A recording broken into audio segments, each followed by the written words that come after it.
శివాజ్ఞ లేనిది చీమైనా కుట్టదు అంటారు. కానీ కొంతమంది పాపాలు చేస్తుంటారు. అంటే శివాజ్ఞ ఉందంటారా, ఇది లేదంటారా? ఇది తప్పు కదా. అష్టోలు ఇస్తా.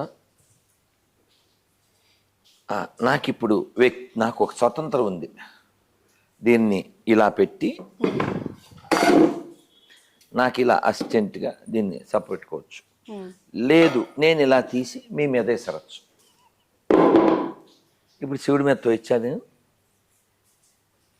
శివుడి మీద తోయిచ్చా. దీనికి ఒక మంచి కథ చెప్తానే. ఒక ఆయన హాస్పిటల్లో ఉన్నాడు. శిష్యుడు గురువుగారు చూడ్డానికి వచ్చారు.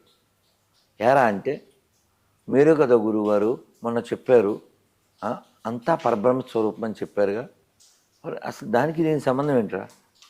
మీరు ఆ పాఠం చెప్పిన తర్వాత నేను రోడ్డు మీద నుంచి వస్తుంటే రాజుగారి ఏనుగు అది పిచ్చెక్కి అందరిని కొడతా వచ్చింది. దాది కొడితేనే ఇలా వచ్చాను. ఏదో జరిగింది కదా. ఏం జరిగింది? వాడు పైన ఉన్నాడు. ఎవడు వాడు? మావటి.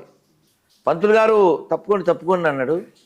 హే, నీలో నాలో ఉన్నది అదే పరబ్రహ్మ, ఆ ఏనుగులో ఉన్నది అదే పరబ్రహ్మ. ఆ పరబ్రహ్మ వచ్చి పరబ్రహ్మ కొట్టింది చెప్పాడు. అప్పుడు గురువుగారు ఏమన్నారంటే, ఇప్పుడు ఏనుగులో పరబ్రహ్మను చూసావు, నీలో పరబ్రహ్మను చూసావు, మరి మావటోడిలో పరబ్రహ్మని చెప్పింది వినాలి. అందుకని ఇప్పుడు డాక్టర్ పరబ్రహ్మని చెప్పిన దగ్గరికి వచ్చాడు. నీ తెలివితేటలు వాడకూడదు.